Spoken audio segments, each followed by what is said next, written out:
The British Empire was once the largest and most powerful empire in world history, but its tremendous wealth and influence was built on a dark foundation, the horrors of the transatlantic slave trade. For centuries, the British profited immensely from buying and selling millions of human beings, treating them as nothing more than commodities to be exploited.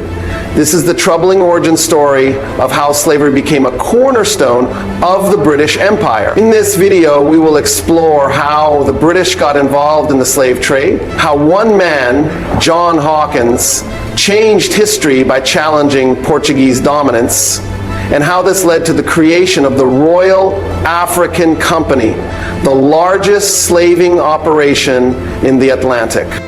Slavery has existed in human societies for thousands of years, but the transatlantic slave trade that fueled the British Empire was on an unprecedented scale. Millions of Africans were kidnapped from their homes, shackled, and forced onto ships bound for the Americas and the Caribbean. There, they were sold as property and forced to work the land, often in horrific conditions, to grow valuable crops like sugar, tobacco, and cotton. This lucrative trade made fortunes for British merchants and plantation owners, but it came at an unimaginable human cost. Entire civilizations were disrupted, families were torn apart, and countless lives were lost both during the journey across the Atlantic and under the brutal conditions of slavery. The origins of this slave trade can be traced back to the 16th century, when the global economy was rapidly expanding and the demand for cheap labor was growing. The Portuguese were the first Europeans to begin large-scale enslavement of Africans, but the English soon saw an opportunity to cut into this trade and built their own massive slave trading operations. The story begins with one man, John Hawkins, an Englishman, who would help set the stage for the horrors of the transatlantic slave trade. John Hawkins was born in 1532 in the English town of Plymouth. From a young age, he was fascinated by the sea and the prospect of making his fortune through trade.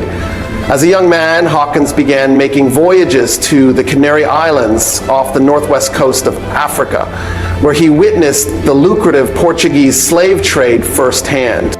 Seeing the potential for profit, Hawkins hatched a bold plan. In 1562, he captained the first English ship to participate directly in the slave trade, sailing to West Africa, capturing a cargo of Africans, and selling them in the Spanish colonies in the Caribbean.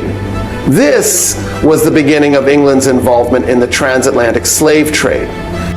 Hawkins made 3 successful slave trading voyages, earning a substantial fortune. On his third voyage, in 1567 to 1568, however, his fleet was attacked by the Spanish, and Hawkins barely escaped with his life. This incident soured relations between England and Spain, and it also convinced Hawkins that the slave trade needed to be better organized and protected. To that end, Hawkins used his wealth and influence to help establish the Company of Royal Adventurers of England trading to Africa in 1672, later renamed the Royal African Company. This was the first major slave trading company in England, and it would go on to become the largest and most powerful slaving operation in the Atlantic world. The founding of the Royal African Company marked a major turning point in the history of the British slave trade. With the backing of the English crown, the company had a monopoly on the trade of enslaved Africans to the English colonies. Over the next century, the Royal African Company would send hundreds of ships to Africa, capturing and selling millions of people into slavery. The company's operations were highly efficient and ruthless. They established numerous slave factories along the West African coast, where captured Africans were held and prepared for the brutal Middle Passage across the Atlantic. The conditions in these factories were horrific, with prisoners packed tightly into overcrowded cells and subjected to violence, disease, and malnutrition. Once the enslaved Africans were loaded onto the company's ships, the Middle Passage itself was an unimaginable ordeal. Hundreds of people, shackled and packed tightly together, would endure the months-long voyage, facing starvation, disease, and abuse from the ship's crew. It's estimated that around 15% of the enslaved Africans perished during this journey. Those who survived were then sold at auction in the colonies, where they were forced to work grueling hours in the sugar, tobacco, and cotton plantations that were the backbone of the British Empire's economy. Families were torn apart, and the enslaved Africans were stripped of their culture, language, and freedom. The profits generated by this horrific system were enormous, and the Royal African Company became one of the wealthiest and most powerful corporations in the world. But it came at an unspeakable human cost, with millions of lives destroyed. As the 18th century progressed, the brutality and inhumanity of the transatlantic slave trade began to spark growing opposition, both in Britain and in the colonies. A vocal abolitionist movement emerged, led by figures like Wilberforce, Olaudah Equiano, and Thomas Clarkson. These abolitionists mounted a sustained campaign to end the slave trade, using pamphlets, public rallies, and political pressure to raise awareness and build support for their cause. They highlighted the horrors of the Middle Passage, the inhumane conditions on the plantations, and the devastating impact of slavery on African societies. The movement gained momentum in the late 18th century with the 1788 establishment of the Committee for the Abolition of the Slave Trade and the 1807 Slave Trade Act, which formally outlawed the trade in enslaved Africans. However, the act did not abolish slavery itself, and the institution continued to thrive in Britain's colonies. It wasn't until 1833 that the British Parliament passed the Slavery Abolition Act, which finally ended slavery throughout the British Empire. This was the culmination of decades of tireless activism and advocacy by the abolitionist movement.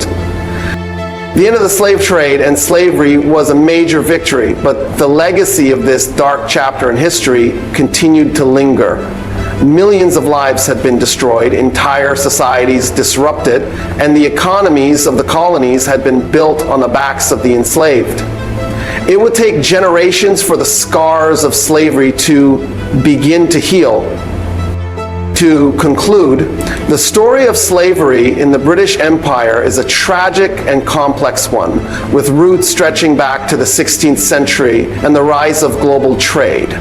It began with the exploits of men like John Hawkins, who saw an opportunity for profit in the suffering of others.